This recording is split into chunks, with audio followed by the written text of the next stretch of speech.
ሰላም ጤና ይስጥልን ክቡራን ተመልካቾቻችንና አድማጮቻችን ዘውዱ መንግስቴ ነኝ ከዚህ ከአገር እንግሊዝ። አሁን የዘውዱ ሾው አጫጭር ዜናዎችን አቀርብላችኋለሁ፣ አብራችሁን ቆዩ። በቅድሚያም ርዕሶቹን እንሆ። መነኮሳት በድሮን ተጨፈጨፉ፣ አዛዡም በፋኖ ቁጥጥር ስር ገባ፣ ንጹሐንም በመድፍ ተገደሉ፣ የራዲዮ ጣቢያውም ታገደ። ኦነግ ህወሓትን አወገዘ፣ የጭነት መኪናዎችም ስራ ሊያቆሙ መሆኑ ተነገረ፣ አምባሳደሩም አረፉ። አሁን ወደ ዝርዝሩ እንሄዳለን፣ አብራችን ቆዩ። ንጹሐን በመድፍ ተደበደቡ። በምስራቅ ጎጃም ነው ደባይ ጠላት ግን ወረዳ ንጹሐን ኢላማ ያደረገ የመድፍ ጥቃት መፈጸሙን አርሶ አደሮቹ ተናግረዋል። ከሐምሌ 11 እስከ 15 2018 ዓ.ም ለተከታታይ 5 ቀናት ንጹሐንን ኢላማ ያደረገ የመድፍ ጥቃት በምስራቅ ጎጃም ደባይ ጠላት ግን ወረዳ መፈጸሙን ነው አርሶ አደሮቹ የተናገሩት። ከቆየ ከተማ በ20 እስከ 30 ኪሎ ሜትር ርቀት ባሉ የንጹሐን መንደሮች በተከታታይ በተፈጸመ የመድፍ ጥቃት ነው ንጹሐኖች ህይወታቸውን ያጡት። ከባድና ቀላል ቁስለኛም ተደርገዋል። መኖሪያ ቤታቸውም መውደሙ ተገልጧል።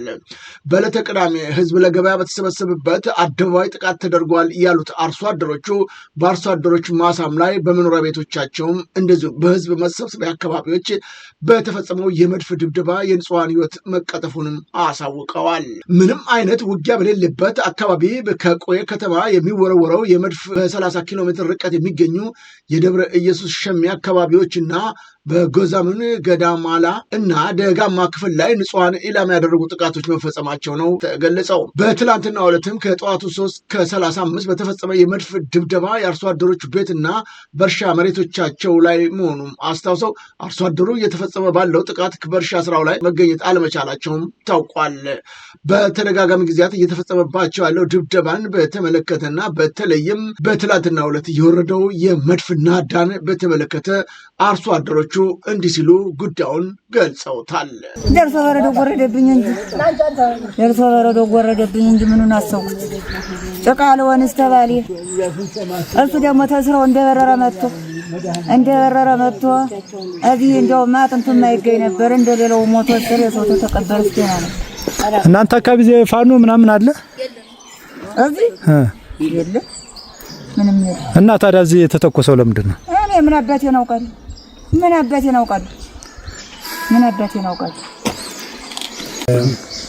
እኛ በሚገኘው ከምስራቅ ጎጃም ደባይ ጠላት ወረዳ ልዩ ስሙ ሽሜ ቀበሌ ጉሊት ጎጥ ከተባለው ላይ በዛሬ የስራ የዘር ወቅት ነው፣ የእርሻ ወቅት ነው፣ የእርሻ ሰዓት ነው። ሴቱም ወንዱም አርሶ አደሩም ህፃኑም ወደ ስራው በተሰለፈበት ሰዓት ከጧቱ በ3 ሰዓት አካባቢ ከ2 እስከ 3 ሰዓት ባለው አካባቢ የተጣለውን ትላልቅ መሳሪያ ቆይ ሆኖ እዚህ ላይ የቤት ዘርና የህፃናት እየደነገጡ ከስራቸው እየሞቱ እርሻ ላይ እየወደቀ ሴቶች አዛውንቱ ያርጎች እየሞቱና እየተገደሉ ይገኛሉ። ዛሬ የዘር ወቅት ነበረ። በስራ ወቅት የነበረውን በዚህ ትላልቅ መሳሪያ ሲወርቅ የለም ሊሰራ ቀርቶ አርፋውን ተቀምጦ ለቀጣይ ወደ ችግርና ወደ ራብ እንደሚያጋጥመን ይመስለኛል እንጂ አሁን እዚህ ምንም በሌለበት ስራ አቁሟል። አሁን ምንም የለም። መንግስት ህዝብን መጠበቅ ሲገባው በተቃራኒው አሸባሪ በመሆን እየፈጸመ ያለው ግፍና በደል አሁን እየከፋ በመምጣቱ ገበሬው ከዚህ በኋላ ከመንግስት ጋር የምንቆምበት አንዳችም ነገር የለም ማለታቸው አሁን ትግሉን በፋኖ በኩል ያለው ጠንክሮ እንዲቀጥልም ማገዛቸውን እንደማያቆሙም ገልጸዋል።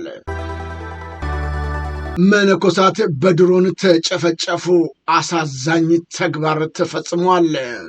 በኢትዮጵያ ኦርቶዶክስ ተዋሕዶ ቤተክርስቲያን የደቡብ ወሎ ሀገረ ስብከት የአባይ ቅድስት አርሴማ ገዳም 7 መነኮሳት በድሮን ህይወታቸውን አጡ።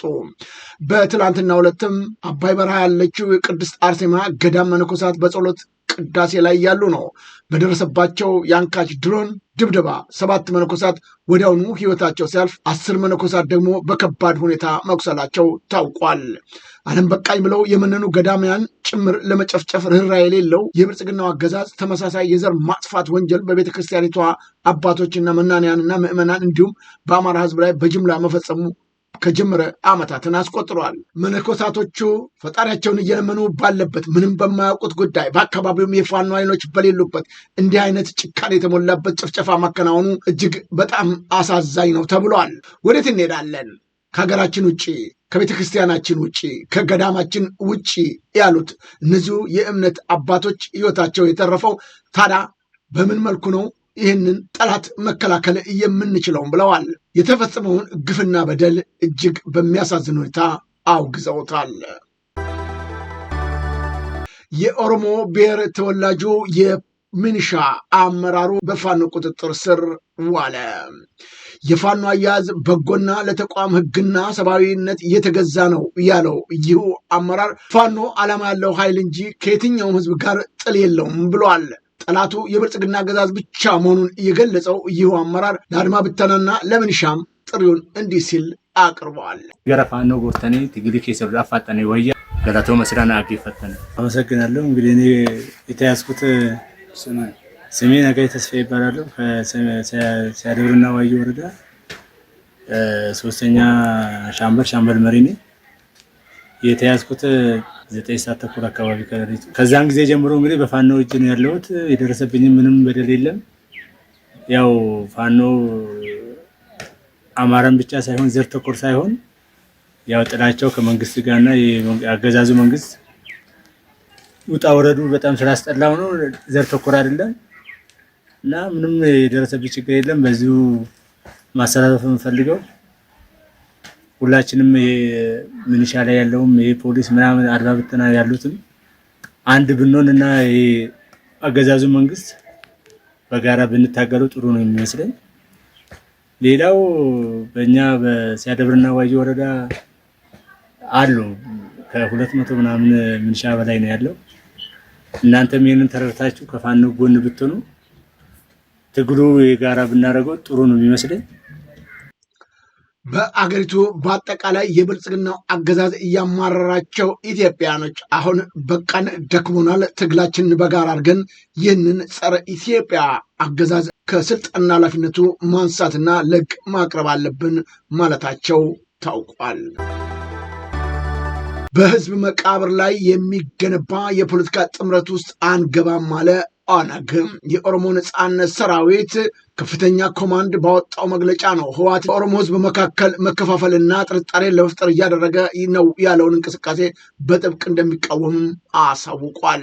ሰራዊቱ በቅርቡ እየተሰራጩ ስላሉ የጥምረትና የትስስር ወሬዎች በሰጠው ምላሽ ላይ ማንም ተሸክሞ ወደ ስልጣን እንደማያወጣንና የኦሮሞ ህዝብ ትግል የራሱን ዕጣ ፋንታ በራሱ የሚወስን እንጂ የሌሎች ኃይሎች መጠቀሚያ አለመሆኑን ገልጧል። የህወሓት አመራሮች ከፋፍለ ግዛ በሚል የኦሮሞ ህዝብ እርስ በርሱ በሌሎች ወንድም ህዝቦች ላይ ለማጋጨት የሚያደርገውንም ጥረት ርካሽና የተጋለጠ ሴራ ነው ብሎታል።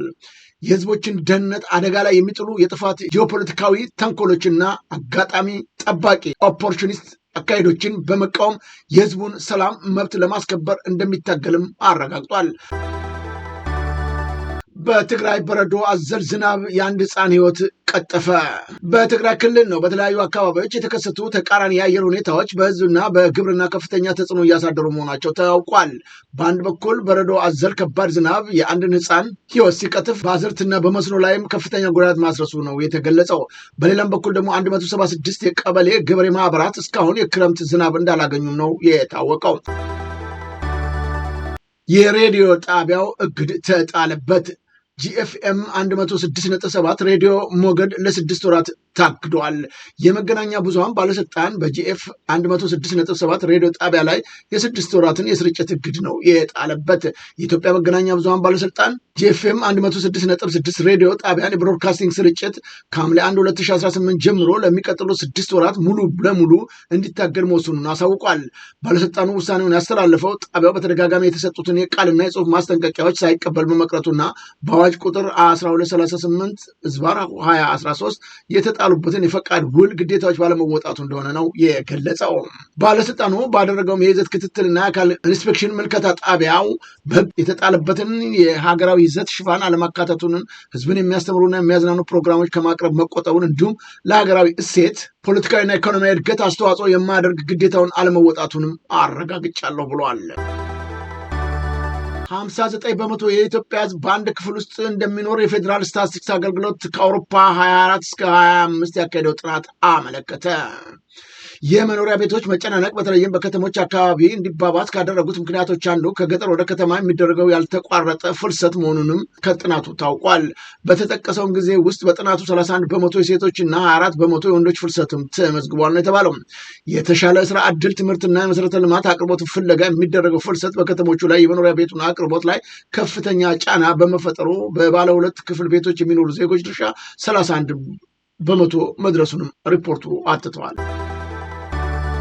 የጭነት ማጓጓዣ ባለንብረቶች ስራ ሊያቆሙ መሆኑን አሳወቁ።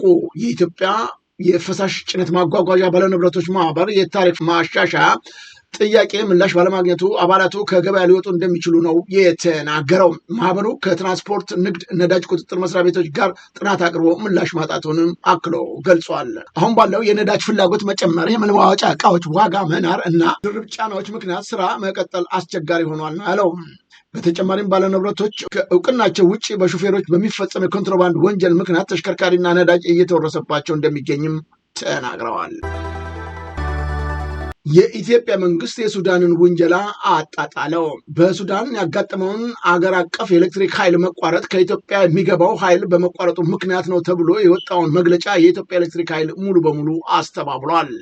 የተቋሙ የህዝብ ግንኙነት ዳይሬክተር ሞገስ መኮንን እንደገለጹት በሱዳን የኃይል መቋረጥ እያጋጠመ ያለው በኢትዮጵያ ምክንያት ሳይሆን በሁለቱ ሀገራት መካከል ያለው የጦርነት ሁኔታ ምክንያት የሱዳን የኤሌክትሪክ መሰረተ ልማቶች በመጎዳታቸውና ኃይል መቀበልም ሆነ ማስተላለፍ ባለመቻላቸው ነው ብለዋል። ኢትዮጵያ ባለፉት 2 ዓመታት ይህንን ሁኔታ በግልጽ ስታስረዳ ገልጸው አሁን ባለው ሁኔታ የሱዳን ወገን በእንዲህ አይነት መግለጫ ያወጣበት ምክንያት ግልጽ እንዳልሆነም ተናግረዋል። የኢትዮጵያ ኤሌክትሪክ ክፍያም ባልተከፈለበት ሁኔታ እንኳን ሳይቀር ኃይል ስታቀርብ ነበር እያሉት ዳይሬክተሩ በሱዳን አንጻራዊ ሰላም በመረጋጋት ባለበት ወቅት ከኢትዮጵያ በኩል አቅርቦት ሊቋረጥ የሚችልበት ምንም አይነት ምክንያት እንደሌለም አስረድተዋል። በተጨማሪም ተቋሙ በምስራቅ አፍሪካ የኤሌክትሪክ አገልግሎትን ለማስፋፋት ቀጠናዊ ትስስርን ለመፍጠር እየሰራ እንደሚገኝ ጠቅሰው የኢትዮጵያ ለጎረቤት ሀገራት ለኤሌክትሪክ በመሸጥ ረገድ ከፍተኛ ሚና እየተጫወተች መሆኑንም አብራርተዋል። የሱዳን ትሪቡን የሀገሪቱን ኢነርጂና የነዳጅ ሚኒስቴር መግለጫ ዋቢ በማድረግ ከቀናት በፊት በወጣው ዘገባ የሱዳን ሀገር አቀፍ ኃይል መቆራረጥ እየተባባሰ ለመምጣቱ ከዋና ምክንያቶች አንዱ ከኢትዮጵያ ገበያ የነበረው የኤሌክትሪክ አቅርቦት መቋረጡ ነው ሲሉ መዘገቡ አይዘነጋም። አሁን ወደ ውጭ ዜናዎች እናመራለን። የአፍሪካ ሰብአዊ መብቶች ኮሚሽን የሞት ቅጣት ሊፈጸምባቸው ለተቃረቡ ኢትዮጵያውያን ጉዳይ ስጋቱን ገለጸ። የአፍሪካ ሰብአዊና ሕዝብ መብቶች ኮሚሽን ACHPR በሳውዲ አረቢያ በሞት ቅጣት ሊፈጸምባቸው ተቃርበዋል ስለተባሉ ኢትዮጵያውያን ስደተኞች ጉዳይ ስጋቱን ገልጿል። ኮሚሽኑ ከኢትዮጵያ መንግስት ከሳውዲ አረቢያ መንግስት ጋር በጉዳዩ ዙሪያ እያደረገ ያለውን ዲፕሎማሲያዊ ጥረት እንደሚያውቅ ገልጾ የኢትዮጵያ መንግስት የዜጎቹን ሕይወት ለማዳን የሚችለውን ሁሉ ዲፕሎማሲያዊ መንገዶች እንዲጠቀምም ጠይቀዋል። በተጨማሪም በተፈረደ ባቸው የሞት ቅጣት ላይ የህግና የዲፕሎማሲ መንገዶች በመጠቀም ማሻሻያ እንዲደረግ የፍትህና ፍርድ ሂደቱን ዓለም አቀፍ መስፈርቶች እንዲከበሩ በውጭ ያሉ ኢትዮጵያውያን ስደተኞች ለመጠበቅ የህግ ድጋፍ፣ የቆንስላ አገልግሎትና የቅድመ ጉዞ ግንዛቤ ፕሮግራሞች እንዲጠናከርም ጥሪ አቅርቧል። አምባሳደሩ ማረፋቸው ተገለጸ። በኢትዮጵያ የኤርትራን አምባሳደር ሆነው ሲያገለግሉ የነበሩት አምባሳደር ሰመረ ረሶም በ83 ዓመታቸው ከዚህ ዓለም በሞት መለየታቸው ታውቋል። የኤርትራ ማስታወቂያ ሚኒስትር እንዳሳወቀው የቀድሞ አምባሳደር ስርዓተ ቀብር አርብ ሐምሌ 17 ቀን 2018 ዓ.ም በአስመራ የሰማዕታት መቃብር ይፈጸማል ነው የተባለው። አምባሳደር ሰመረ በ1968 ዓ.ም ህዝባዊ ግንባር ሓርነት ኤርትራን የተቀላቀሉ ሲሆን በትግሉ ወቅትም በካርቱም የደህንነት ኃላፊ ሆነው አገልግለዋል ነው የተባለው። ሀገሪቱ ከኢትዮጵያ ከተገነጠለችም በኋላ የትምህርት ሚኒስቴር፣ በውጭ ጉዳይ ሚኒስቴር የአሜሪካ ዲስክ ዳይሬክተር ጀነራል እና የአሜሪካ አምባሳደር በመሆን ሰፊ ህዝባዊ አገልግሎትም ማበርከታቸው ተገልጿል። በ2010 እስከ 2017 ዓመተ ምህረት በኢትዮጵያ የኤርትራ ባለሙሉ ስልጣን አምባሳደር ሆነው ማገልገላቸውም ታውቋል። አምባሳደር ሰመረ ባለትዳርና የ11 ልጆች አባት ነበሩ። በመጨረሻም ኦስትሪያ የሂትለርን የትውልድ ቤት ወደ ፖሊስ ጣቢያነት ቀየረች። የኦስትሪያ መንግስት የናዚ አክራሪዎችን ቦታውን እንደ ቅዱስ ስፍራ እንዳይጎበኙት ከሂትለር ጋር ያለውን ምስጢራዊ የስብዕና አምልኮ ለማስቀረት በሚል ነው የቀድሞው የናዚ መሪ ሂትለር የተወለደበትን ታሪካዊ ህንፃ ወደ ፖሊስ ጣቢያነት በትላንትናው ዕለት ቀይሮ በይፋ አሳውቋል። ከጀርመን ድንበር አቅራቢያ በምትገኘው ብራውናም አምኢን በተባለች ከተማ የሚገኘው ይህንኑ ቤት የኦስትሪያ መንግስት እንደ አውሮፓ ዘመን አቆጣጠር በ2017 የገዛው ሲሆን ህንፃውን የመቀየርና ማደስ እቅዱ ደግሞ ከ2019 ይፋ ተደርጎ የነበረ ቢሆንም ለህንፃው እድሳት አጠቃላይ $20 ሚሊዮን ወጪ መደረጉንም ጠቁሟል። በአካባቢውና ከወረዳው የተውጣጡ የፖሊስ አባላት በህንፃው ውስጥ ስራቸውን እንደሚጀምሩ የተገለጸ ሲሆን በጣቢያው ምረቃ ስነ ስርዓት ላይም አካባቢው ከንቲባ ጆንሰን እንዲሁም የአገር ውስጥ ጉዳይ ሚኒስትር ካርነር ተገኝተዋል። በአሁኑ ወቅት ከህንፃው ፊት ለፊት ባለው የእግር መንገድ ከማውትሃውሰን ማጎሪያ ካምፕ የመጣ ፋሽዝም ዳግም አይመጣም የሚል ጽሑፍ ያረፈበት ድንጋይ እንደተቀመጠ የሚገኝ ሲሆን አዲስ ፖሊስ የሚል ምልክትም በህንፃው ላይ ተሰቅሏል። ክቡራን ተመልካቾቻችንና አድማጮቻችን ለአሁኑ ያቀረብኩላቸው የዘውዱ ሾው አጫጭር ዜናዎች እነዚህን ይመስሉ ነበረ። በቀጣይ ዝግጅታችን እስከምንገናኝ የዘውዱ ሾው ሚዲያን ሼር፣ ላይክ እና ሰብስክራይብ በማድረግ ወዳጅ ቤተሰቦቻችን እንድትሆኑ በአክብሮት እንጋብዛለን። ከዜናዎቹ ጋር አብሬያችሁ የነበርኩትን የዘውዱ መንግስት የነበርኩኝ። ጤና ይስጥልኝ።